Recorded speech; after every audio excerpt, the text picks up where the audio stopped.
அடுத்து 2வது விஷயம், பெற்றோர்கள், குரு, நம்மளுடைய ஆசிரியர்கள், அப்புறம் முழுமுதற் கடவுள். இவங்கள வந்து நம்ம மரியாதை குறைவா நடத்தணுமா, அது பாவம். அது என்னங்கிறத பார்ப்போம். முன்பு ஒரு காலத்துல ஒரு கிராமத்துல வந்து தயாளன் அப்படிங்கிற ஒரு வயசானவரும், அவங்க மனைவி பிரியா அப்படிங்கிறவரும் வாழ்ந்துட்டு இருந்தாங்க. அவங்க வந்து அவங்களுக்கு வந்து மகேஷ்னு ஒரு பையன் இருக்காப்புல. அவங்க வந்து அந்த பையனை பார்த்து ரொம்ப நாள் ஆச்சு. கிட்டத்தட்ட ஒரு 2, 3 வருஷம் ஆச்சு. அதனால வந்து அந்த பையனை பார்க்கறதுக்காக அந்த பையன் இருக்கிற நகரத்துக்கு வந்து போகணும்னு நினைக்கிறாங்க. 2 பேரும் போகணும்னு நினைக்கிறாங்க. ஆனா அவங்க அம்மா அந்த பிரியா இருக்காங்க இல்லையா? அவங்களுடைய உடல் நிலை வந்து அ டிராவல் பண்றதுக்கு ஏத்த மாரி இல்ல. அதனால என்ன பண்றாரு, தயாளன் மட்டும் போறாரு. அவருக்கு வந்து ஏற்கனவே வந்த வீட்டுக்கு வந்து ஒரு கடிதம். அவருக்கு அந்த பையன்கிட்ட வந்த கடிதத்துல இருக்க அட்ரஸ வச்சுக்கிட்டு, அவரு வந்து அந்த நகரத்துக்கு போறாரு. போய் அந்த அட்ரஸ வச்சு அந்த பையன் இருக்கிற இடத்த தேடி பார்த்து, அந்த வீட்டு கதவ தட்டுறாரு. பையன் கதவ தொறப்பான் அப்படின்னு சொல்லிட்டு ரொம்ப ஆசையா அவர் வெயிட் பண்ணிட்டு இருக்கிறாரு. ஆனா கதவ தொறக்கிறது வேற யாரோ தொறக்குறாங்க. அப்ப வந்து அவருக்கு வந்து இது என்னோட பையன் தயாளனுடைய வீடாச்சே அப்படிங்கிறாரு. உடனே அவங்க சொல்றாங்க, இல்ல அவர் வந்து ஏற்கனவே வீடு மாறி போயிட்டாரு. வேற இடத்துக்கு போயிட்டாரு அப்படின்னு சொல்றாங்க. உடனே அவருக்கு வந்து மனசு ரொம்ப சங்கடமாயிருது. என்னடா எப்படி பையனை பார்க்கறதுன்னு யோசிச்சுட்டு இருக்கிறப்ப, நல்ல வேளையா பக்கத்து வீட்டுக்காரங்க வந்து, "ஓ! நீங்க தயாளனை தேடிட்டு இருக்கீங்களா?" அப்படின்னு கேட்கறாங்க. உடனே, "சாரி நீங்க வந்து மகேஷ் தேடிட்டு இருக்கீங்களா?" அப்படின்னு கேட்கறாங்க. உடனே தயாளன் சொல்றாரு, "ஆமா, ஆமா. நான் என்னுடைய பையன் மகேஷ் தேடிட்டு இருக்கேன்." அப்படிங்கிறாரு. உடனே அவங்க வந்து ஒரு அட்ரஸ் குடுக்குறாங்க. மகேஷோட இப்ப இருக்கிற அட்ரஸ். மகேஷ் இப்ப இருக்கிற அட்ரஸ், ஆபீஸ் அட்ரஸ், அவர் வீட்டு அட்ரஸ் 2யுமே தயாளனுக்கு குடுக்குறாங்க. அவர் என்ன பண்றாரு, அது 2யும் வாங்கிக்கிட்டு அவர் பையன் இருக்கக்கூடிய ஆபீஸ் அட்ரஸ்க்கு போறாரு. அங்க போயிட்டு அவர் பையன ரிசப்ஷனிஸ்ட்ட சொல்லிட்டு வெயிட் பண்ணிட்டு இருக்கிறாரு. அப்ப பையன் வெளிய வராப்புல. பையன பார்த்தோனே அவருக்கு வந்து கண்ல பயங்கர கண்ணீரு.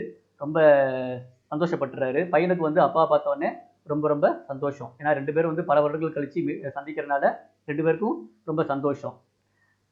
அவங்க 2 பேரும் அப்புறம் ஒரு கொஞ்ச நேரம் பேசிக்கிட்டு இருக்காங்க.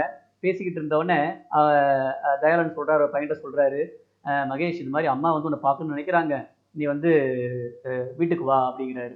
உடனே அதுக்கு மகேஷ் சொல்றாப்புல, "இல்லப்பா என்னால வர முடியாது. நான் ரொம்ப பிஸியா இருக்கிறேன். இது மாரி ஆஃபீஸ்ல வந்து ரொம்ப கஷ்டப்பட்டு வேலை பார்த்தா தான் வந்து வெற்றி அடைய முடியும். அதே மாதிரி வந்து ஒரு ஃப்ளாட் வாங்கியிருக்கேன். அதுக்கு வந்து மார்ட்கேஜ் கட்டணும். அது கட்டுறதுன்னா வந்து இது மாரி லீவ்லாம் போட்டுட்டு வந்தா ரொம்ப கஷ்டம்பா" அப்படின்னு சொல்லிடுறாப்புல. உடனே அவங்க அப்பா வந்து, சரி ஒரு பரவால்ல" ஒரு சின்ன சிரிப்பு சிரிச்சுட்டு, "சரி பரவால்ல. நீ உன் வேலைய பாரு. நான் இன்னைக்கு ஈவினிங் வந்து ஊருக்கு போறேன்" அப்படிங்கிறாப்புல. உடனே அது பையன் சொல்றாப்புல, "ஏன்பா நீங்க இன்னும் 2, 3 நாள் இருந்துட்டு போலாமே" அப்படிங்கிறாப்புல. உடனே தயாளன் வந்து சொல்றாரு, "இல்ல, இல்ல நீ ஏற்கனவே பிஸியா இருக்கிற. நான் வந்து உனக்கு வந்து கஷ்டமா இருக்க விரும்பல. அதனால வந்து அ நான் அன்னைக்கு ஊருக்கு போறேன். நீ உன் வேலைய பாரு" அப்படின்னு சொல்லிட்டு அன்னைக்கு ஈவினிங்கே ஊருக்கு போயிடுறாரு. அப்புறம் வந்து அ பல வாரங்கள் கழிச்சதுக்கு அப்புறம் மகேஷ்க்கு வந்து ஒரு கில்ட்டி ஃபீலிங் வருது. இது மாரி அப்பா வந்தாரு. வந்துட்டு ஊருக்கு போய் அம்மா பார்க்க போலான்னு சொல்லி கூப்பிட்டாரு. நம்மளால போக முடியலையே! அப்படின்னு சொல்லிட்டு மனசுக்குள்ள வந்து ஒரு ஒரு கில்ட்டி ஃபீலிங் வருது. உடனே என்ன பண்றாப்ல, சரி அப்படின்னு சொல்லிட்டு ஆஃபீஸ்ல வந்து லீவ் எடுத்துட்டு, ஒரு 2, 3 நாள் லீவ் எடுத்துட்டு, அவர் வந்து அவருடைய கிராமத்துக்கு போறாரு. அங்க போய் அவங்க இருந்த வீட்ட போய் பார்க்க போனா, அந்த வீட்ல அவங்க அப்பா, அம்மா இல்ல. அவருக்கு பயங்கர ஷாக் ஆயிருது. உடனே அவரு, "என்னது அப்பா, அம்மா இல்லையே?" அப்படின்னு சொல்லிட்டு பக்கத்து வீட்ல கேட்கிறாரு. உடனே பக்கத்து வீட்ல வந்து, "அவங்க வீட்ட காலி பண்ணிட்டு போயிட்டாங்க" அப்படின்னு சொல்லிட்டு என்ன பண்றாங்க, அவங்க அப்பா, அம்மா இருக்கக்கூடிய ஒரு புது அட்ரஸ குடுக்குறாங்க. உடனே மகேஷ் வந்து அந்த அட்ரஸ எடுத்து பார்த்து அந்த இருக்கிற இடத்துக்கு போறாரு. அங்க போய் அந்த வீட்ட பார்த்தா அவருக்கு பயங்கர ஷாக்கு. அது வந்து ஒரு சின்ன வீடு, உடைஞ்சு போன வீடா இருக்குது. மகேஷ்க்கு வந்து கண்ல பயங்கரமா தண்ணி வந்துருது. என்னது இது? அப்பா, அம்மா ஏன் நல்ல வீட்ட விட்டுட்டு நம்ம பிறந்து வளர்ந்த நல்ல வீட்ட விட்டுட்டு இப்படி ஒரு உடைஞ்ச ஒரு சின்ன வீட்ல போய் இருக்கிறாங்க. அப்படின்னு சொல்லிட்டு அப்படியே அந்த வீட்ட நோக்கி நடக்குறாரு. அப்ப வந்து அ அந் அ மகேஷோட அப்பாவும், அம்மாவும் அந்த வீட்டுக்கு முன்னாடி அங்க உட்கார்ந்திருக்கிறாங்க. அவங்க மகேஷ் வரத பார்த்துட்டு கையாட்டுறாங்க. உடனே மகேஷ் வேக வேகமா போறாப்புல. வேகமா போய் அவங்க அப்பா, அம்மாவ கட்டி பிடிச்சுட்டு, ஆ அவங்க அப்பா, அம்மாவுக்கு ரொம்ப சந்தோஷம். அவங்க அம்மாவுக்கு வந்து ரொம்ப சந்தோஷம். அம் அவங்க அம்மா கேட்குறாங்க, "எப்படி இருக்கப்பா?" அப்படின்னு கேட்குறாங்க. உடனே அவன் சொல்றான், மகேஷ் சொல்றாப்புல, "நான் ரொம்ப நல்லா இருக்கேன்ம்மா. ஆனா வந்து உங்கள வந்து நான் இப்படி ஒரு ஒரு உடைஞ்சு போன வீட்ல பார்ப்பேன்னு நான் நினைச்சு கூட பார்க்கலம்மா. என்னாச்சு?" அப்படின்னு சொல்லிட்டு அப்பாவ பார்த்து கேட்குறாப்புல. உடனே அவங்க அப்பா சொல்றாரு, "இது மாரி நீ வந்து காலேஜ் படிக்கிறதுக்கும், உன்னுடைய டூ வீலர் நீ பைக் வாங்குறதுக்கும் அம்மாவோட நகையத்தான் வந்து நம்ம அடகு கடையில வச்சு வாங்குனோம். அப்புறம் வந்து என்ன ஆயிருச்சு, என்னுடைய பிசினஸ்ல கொஞ்சம் லாஸ் ஆயிருச்சு. அதனால என்ன ஆயிருச்சு, எங்களால வந்து அந்த வட்டிய கட்ட முடியல. வாங்குன பணத்துக்கான வட்டிய கட்ட முடியல. அந்த வட்டியே வந்து கொஞ்சம் கொஞ்சமா பெருசாகி, கடைசியில அம்மாவோட நகை எல்லாத்தையுமே அதெல்லாம் எடுத்துருச்சு. அம்மாவோட நகையோட வேல்யூ கூட ஜாஸ்தியா போயிருச்சு. ஸோ அதனால வந்து நாங்க வந்து மீதி பணத்த குடுக்கணுங்கிறதுக்காக வேற வழி இல்லாம உன்கிட்ட வந்து கொஞ்சம் ஹெல்ப் கேட்கலான்னு சொல்லிட்டு வந்தோம். அப்பதான் நீ என்ன பண்ண? நீ வந்து ரொம்ப பிஸியா இருந்த. நீயும் வந்து ஒரு ஃப்ளாட் வாங்கியிருந்த. அந்த ஃப்ளாட்டுக்காக மார்ட்கேஜ் கட்டணும் அப்படிங்கிறதுக்காக வந்து ரொம்ப கஷ்டப்பட்டு உழைச்சிக்கிட்டு இருந்த. ஸோ அதனால வந்து எங்களுடைய கஷ்டத்த வந்து உன்கிட்ட சொல்லி உன்ன கஷ்டப்படுத்த விரும்பல. ஸோ அதனால என்ன பண்ணணும், நம்ம நம்ம வீட்ட வித்து அந்த பணத்த வந்து வச்சு அந்த கடன கட்டிட்டோம். கட்டிட்டு நாங்க இந்த வீட்டுக்கு வந்துட்டோம். அப்படின்ன உடனே மகேஷ்க்கு வந்து ஒரு மனசு ரொம்ப கஷ்டமாயிருச்சு. அவன் கண்லருந்து பயங்கர தண்ணி தண்ணியா வருது. அவன் வந்து அவங்க அப்பா அம்மாட்ட வந்து ஆ மன்னிப்பு கேட்கறாப்புல. நான் நிஜமாவே ஒரு பெரிய தப்பு பண்ணிட்டேன். மன்னிச்சிருங்க. அப்படின்ன உடனே அதுக்கு தயாளன் சொல்றாரு, "இல்ல, இல்ல, இல்ல. நீ மன்னிப்புலாம் கேட்க வேண்டாம். நான் வந்து உன்ன வந்து ரொம்ப லவ் பண்றோம். நீ உன்னுடைய சந்தோஷம் தான் எங்களுக்கு முக்கியம். ஆனா ஒரே ஒரு விஷயம் மட்டும் எங்களுக்கு பண்ணு. எங்களுடைய வயசான காலத்தினால எங்களால வந்து உன்ன வந்து பார்க்க முடியறதில்ல. நாங்க டிராவல் பண்ணி உன்ன வந்து அடிக்கடி பார்க்க முடியறதில்ல. அதனால அப்பப்போ வந்து எங்கள பார்த்துட்டு போ" அப்படின்னு சொல்லி சொல்றாரு. ஸோ இந்த கதையில இருந்து என்ன தெரியுது அப்படின்னா, நம்மளுடைய பெற்றோர்கள் வந்து நமக்காக அ பயங்கரமான தியாகங்கள பண்றாங்க. அ அதெல்லாம் வந்து நம்ம வந்து எக்ஸ்பிளைன் பண்ண முடியாது. அப்படிப்பட்ட தியாகங்கள பண்ணி நம்மளுடைய பெற்றோர்கள் வந்து நம்மள வந்து சந்தோஷமா வச்சுக்கணும் அப்படிங்கிறதுக்காக இருந்திருக்காங்க. ஆனா, நம்ம வந்து அத அப்ரிஷியேட் பண்றதில்ல. அத வந்து அ அத வந்து நம்ம கண்டுக்கிறதில்ல. சரிங்களா? ஸோ அத வந்து நம்ம வந்து உணர்றப்ப, நம்மளுடைய பெற்றோர்கள் இருக்க மாட்டாங்க.